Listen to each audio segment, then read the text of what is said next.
Night Terrors.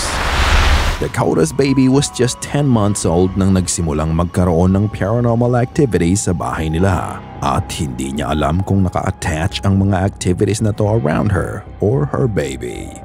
Sabi niya na nagigising ang bata sa gitna ng gabi na sumisigaw at takot na takot. May mga pagkakataon din na nakikita niya ang kanyang anak na may kausap. Nagsimula ang kakaibang mga pangyayari sa bahay nang bigla na lang aandar ang laruan ng anak niya kahit wala namang gumagalaw dito.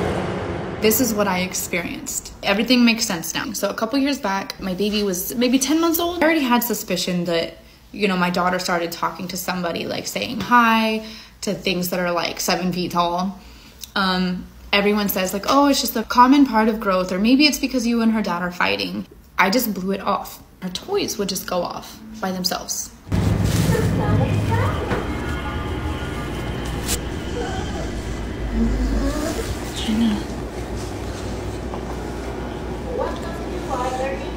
Hindi lang isang beses ang ganitong pangyayari sa bahay nila. Naulit nang naulit ang ganitong eksena. A toy would go off on its own, so she would throw away the toy. And the next day, a different toy would go off, and it went on for 6 days. I'm about to have my second baby, and toys start going off. One toy goes off, and I'm like, nope, not doing this. I threw it away. And then the next day, a different toy went off.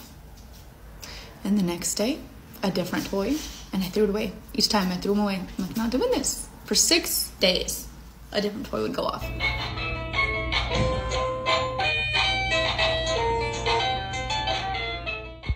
Hindi dito natapos ang bangungot niya.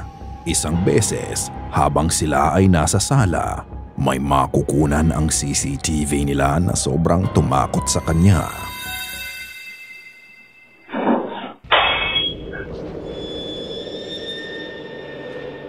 You can see the bowl falling off from the shelf, but that's not the only crazy part. If you look closely, just right before the bowl fell, makikita mo ang paglabas ng puting kamay sa likod nito na parang tinulak ang bowl. So what is it? Bukod dun, may kakaiba pang nangyari. Nakita mo ba? Matapos mahulog ng bowl, may lumabas na figura ng baby ang sumilip mula sa couch sa likod ng crib and started looking around. It's pale in color at may pagka-transparent ito. According to Dakota, that's not her baby, and she called that thing a demon baby. And you look at this video, and it is a demon baby. It disguised itself as a baby. It didn't sit up. It came out of the couch, looked over, looked at the bowl, looked over, and I don't know if it was looking at my dog or us, who was in the room, like right behind the dog, and then looked back at the bowl and then looked back at us. Ano kaya ang entity na to na nanggugulo sa kanila? Until now, she's still searching for answers. Is it simply just a ghost of a child? Or is it something more sinister? Ikaw na ang bahalang humusga. Living Room. This video is posted by Mercy to help her friend Karina sa weird stuff na nangyari sa bahay nila.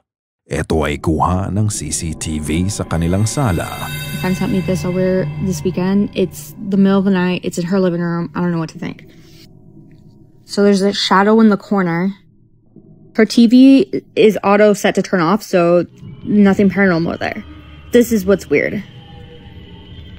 Who was that? What was that? Sa video, makikita mo ang isang madilim na anino ang nakaupo sa couch nila and it slowly glides off the camera frame.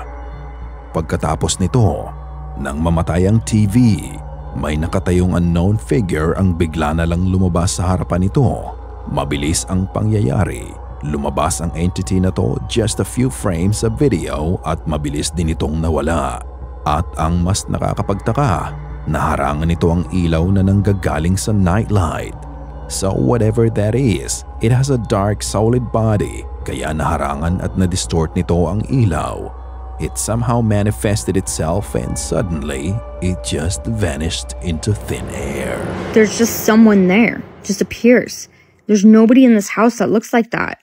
And if someone broke in, you would have seen it. It's just, it appears and then it disappears. What do you think? It's for you to find out. The Project. Kinailangan ni Juvie na magpahating gabi sa eskwelahan nila para tapusin ang kanyang project.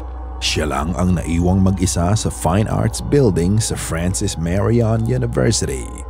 He was given access to the building so he could stay late to finish the project until he realized he's not really alone.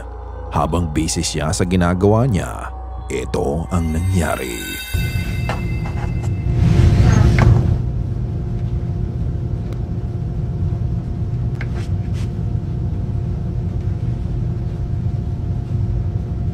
Focused siya sa project niya and he was just minding his own business nang marinig niya ang faint female voice sa likod na sinabing, "Help." Kahit na mahina ang boses, pakiramdam niya ay nasa loob lang din ng kwarto ang pinanggagalingan nito. From the way he looks, he was just terrified. Spooked and all, hindi na nga niya nagawang tapusin ang project niya. After that encounter, nagmadali na siyang umalis sa building. Front door. Isang gabi, naglilinis si Hunter sa kanyang kusina pagkatapos niyang kumain ng hapunan. It was just an ordinary night, but the events that follow would leave him shocked and speechless. It's already 10 p.m. so he decided to go to bed, and that's when he noticed something strange. There's a guy with a hat standing just outside his front door. Irritated and annoyed, he rushed outside to confront the man, and this is what happened.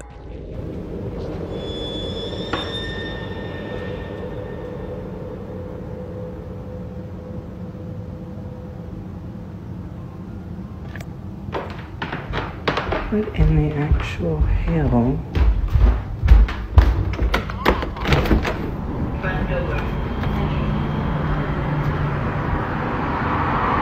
There's literally... Habang naglalakad siya papunta sa front door, makikita mo ang anino na andun pa. Pero pagbukas niya ng pinto, ang taong nagka-cast ng shadow ay bigla na lang nawala. Malinaw ang anino at nakatayo lang sa harapan ng bahay niya ng matagal, ngunit paglabas niya ng bahay, wala ka ding makikita na naglalakad sa daan. Ayon sa kanya, ang bahay niya ay 160 years old na at sa tapat ng bahay niya ay forensic center kung saan ginagawa ang autopsy. Sa tingin niyo, may kinalaman to sa nakita niyang anino?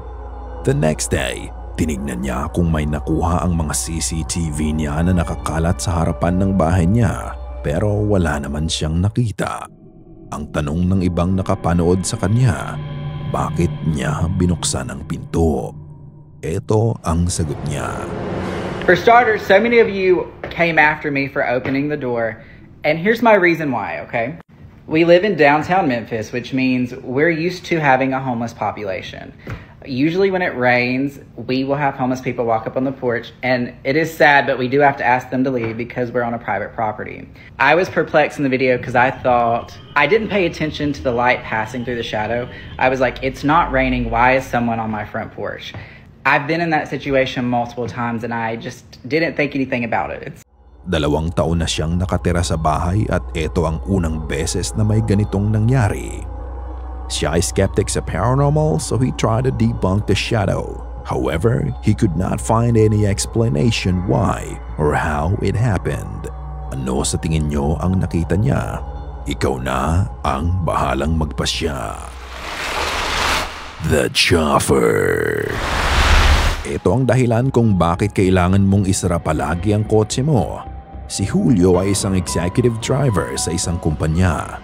Isang gabi, siya ay inutusan sunduin ng isang babae sa Calamanda, Mexico. Pinuntahan niya ang lugar, lagpas 3:00 na ng madaling araw at mag-isa siyang naghihintay sa madilim na daan. Dito mangyayari ang hindi niya inaasahan. Isang bagay na talagang susubok sa kanyang tapang. Escuché que alguien quería abrir la puerta Estoy esperando a un usuario, a una señorita que va a entrar a trabajar ahorita en la madrugada. Entonces, como nos dedicamos al servicio ejecutivo, pues los tenemos que esperar. No hay nadie. Estoy checando por los retrovisores y pues no hay nadie. Igual en la de abajo, en la de mi lado. Ah, no mames, qué pedo. Y de repente, cuando me levanté, se escuchó como se estaba moviendo la chapa de afuera, como si quisieran abrir el carro. Y no había nadie. Yo, qué raro, qué extraño. Y bueno, fue parte de mi susto ahorita. Miren cómo se mueve la chapa. ¿Ya vieron? No hay nadie. Miren cómo se mueve la chapa. ¿Hay alguien ahí? Hola. Sa labas ng kotse, madidinig mo ang paggalaw ng door handle na parang may nagbubukas nito. Pero nang itinutok niya ang camera sa side mirror, wala ka namang ibang tao makikita doon. Tanging siya lang ang nag-iisa sa daan. Pinagpatuloy niya ang kanyang paghihintay at dire-diretso pa din ang hindi nakikitang nilalang sa pagbukas ng kanyang kotse. Sa takot at nerbiyos niya, napadasal na lang siya. Ito ang kanyang nakita. Dios Padre, te pedimos de todo corazón por todas las almas que están penando, porque estén contigo. Miren. Ah, su mecha. No más. Bueno, en el nombre de Dios, yo escucho algo medio extraño. Se vio por ahí algo que se movió. Nakita mo ba yun? Nang muli niyang itutok ang camera sa side mirror niya, nagulat siya sa kanyang nakita. Isang itim na anino ang mabilis na nagtago sa likod ng sasakyan nang mapansin nito na nakita siya ni Julio. Naniniwala siya na hindi tao ang may gawa nito, kung hindi isang nilalang ng kadiliman. Isa sa mga viewers niya ang nagpadala ng screenshot sa nakita nila. Sa likod ng kotse niya, isang nakakatakot na imahe ng mukha ang nakasilip sa kanya. Sa kaba niya, hindi na niya sinunod ang utos sa kanya at umalis na siya sa lugar. Kung ikaw si Julio, ano ang gagawin mo? Ipagpapatuloy mo pa ba ang paghihintay kahit na may nagpaparamdam na sa'yo? Headless Lady. Isang babae ang naglalakad sa kalsada nang bigla na lang mangyari ang isang sakuna. Ayun, bilis. Ayun, nawala ng preno. Ayun. Isang jeep na mabilis ang takbo at hindi na kontrol ng driver ang andar nito. Unfortunately, nang dahil sa kapabayaan ng driver ng jeep, nasagasaan ang dalaga na naging sanhi ng agarang pagkawala nito. Pero bago nangyari ang sakuna, nakunan pa ang babae na naglalakad sa kalsada. Ngunit may kakaibang nangyayari dito. Senyales na ba to na may masamang mangyayari sa kanya? Nakapula. Ayan, sa'yo. Saan galing mo? Ang galing doon sa mga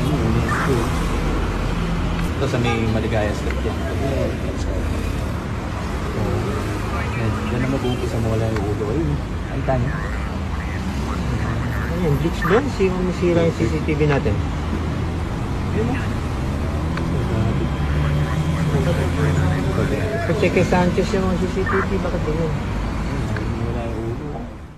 Habang naglalakad ang babae, may mga pagkakataon na nawawala ang ulo nito. May kasabihan tayo dito sa Pilipinas na kapag may nakita kang tao na walang ulo, may masamang mangyayari dito. Ganito ang nakita nila sa CCTV. Hindi natin alam kung glitch lang sa camera ang nangyari o pangitain na to sa mga susunod na magaganap. Ilang sandali lang nang makita ang babae sa camera, nangyari na nga ang hindi maganda. Ayun, bilis. Ayun, nawala ng preno. Ayun. Kaya hindi talaga makakaligtas. Bahagya pang nakatakbo ang babae pero sa kasamaang palad, inabutan pa din siya ng rumaragasang jeep. Pumailalim siya sa sasakyan at nagkaroon siya ng malaking pinsala. Dahil dito, hindi na siya nakaligtas pa.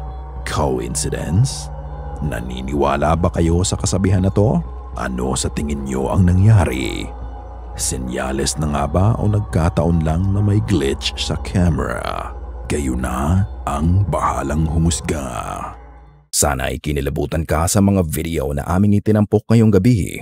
Kung may nais kang ibahagi ay bukas ang aming email na goosebumpstopstories@gmail.com at Facebook page. Check out our TikTok page na din at goosebumpstop5. At kung hindi ka pa nakasubscribe at nakalike sa channel at video na ito, gawin mo na. Kung nais mong walang nilalang na bumisita sa'yo mamayang gabi.